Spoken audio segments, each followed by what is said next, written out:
हमने आज योग दिवस के उपलक्ष्य में योग किए, तो किसी उपलक्ष्य में योग करने का हेतु यही है कि हमारे जीवन का ये हिस्सा बने। सन 2014 में हमारे देश के प्रधानमंत्री जब संयुक्त राष्ट्र संघ की उस मीटिंग में बैठे थे तो उन्होंने ये विषय रखा था कि हमारा जो योग है क्यों ना इसको पूरा देश मनाए और क्यों ना इसको पूरा विश्व अपनाए। योग के संदर्भ में पूरा उन्होंने अपना उद्बोधन दिया। जैसे ये प्रस्ताव संयुक्त राष्ट्र संघ में हमारे देश के प्रधानमंत्री ने रखा तो 193 देश में से 177 देशों ने इसका समर्थन किया। या यूं कहें कि संयुक्त राष्ट्र संघ के इतिहास में पहला ऐसा प्रस्ताव था जो इतने सर्वाधिक मतों से इसको जो है स्वीकारा गया, समर्थन किया गया। और सब लोगों ने विचार विमर्श करके और 21 जून जो उत्तरी गोलार्ध का सबसे बड़ा दिन है, 21 जून को योग दिवस के रूप में इसको पूरे विश्व में मनाने के लिए ऐसा पूरा तय हुआ। और 2015 21 जून से ये हमारा योग दिवस के रूप में हर वर्ष हम मनाते हैं और हर वर्ष रिकॉर्ड बन रहे हैं। लाखों लाख लोग एक साथ योग कर रहे हैं। या यूं कहें कि पूरे विश्व के अंदर योग की आंधी सी आई हुई है। जो जागरूक है, समझदार है, समझता है स्वास्थ्य के प्रति, वो हर एक व्यक्ति योग करता है। इसलिए इस योग को हमें भी जीवन में अपना करके हम अपना जीवन ठीक कर सकते हैं।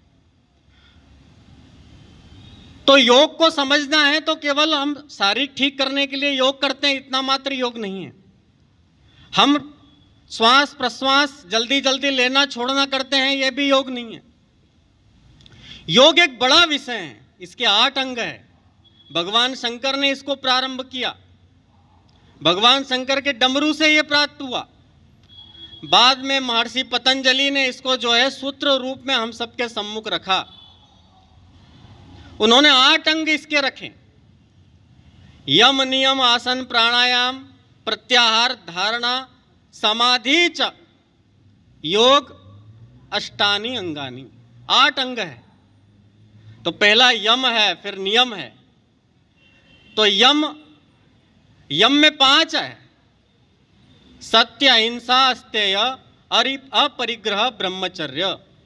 ये 5 नियमों का पालन करना तो यम है। सत्य बोलना, अस्तेय चोरी नहीं करना, अपरिग्रह किसी की वस्तु नहीं लेना, ब्रह्मचर्य शुचिता बना के रखना। तीसरा है नियम। 5 नियम है। सोच, संतोष, तप, स्वाध्याय और ईश्वर प्राणिधान। सोच यानी शरीर शुद्धि, तप यानी कठिन साधना, कोई भी काम कर रहे हैं तो कष्ट सहना। संतोष यानी जो प्राप्त हुआ है उसमें संतुष्ट होना, जो मिल गया है वो ठीक है। स्वाध्याय यानी जो आचार्य जी ने पढ़ा दिया है उसके अलावा भी पढ़ना अन्य विषयों को लेकर के, वो स्वाध्याय।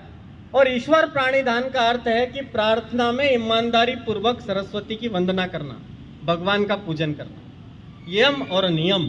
फिर आता है आसन, ये एक भाग है योग का, आसन करते हैं। फिर प्राणायाम, आसन के बाद प्राणायाम। फिर प्रत्याहार धारणा ध्यान समाधि। ये जब सीढ़ी दर सीढ़ी हम करते रखते हैं तो हम जो है समाधि की ओर बढ़ चलते हैं। और अंतिम तत्व है आत्मा से गौरवान्वित होता है। आज योग के अंदर लोगों ने करियर बनाए, इसलिए हम सब भी कुछ प्रण कर सकते हैं कि प्रतिदिन 1 आसन का अभ्यास, 1 प्राणायाम का अभ्यास, 5 सूर्य नमस्कार में प्रतिदिन लगाऊंगा, ऐसा हम प्रण कर सकते हैं। प्रतिदिन 12 सूर्य नमस्कार लगाने वाला विद्यार्थी अपने जीवन में कभी अस्पताल की ओर नहीं देखता है। एक बार पढ़ लिया याद रहेगा, चेहरे पर ओरा रहेगा, तेजस्विता रहेगी। इस प्रकार से योग हम अपने जीवन में ये कार्यक्रमों के माध्यम से एक प्रेरणा हम लेकर के हमारे जीवन में इसको उपयोग करेंगे तो निश्चित रूप से हमारा योग दिवस भी सार्थक होगा। और हम सब इसके साक्षी हैं।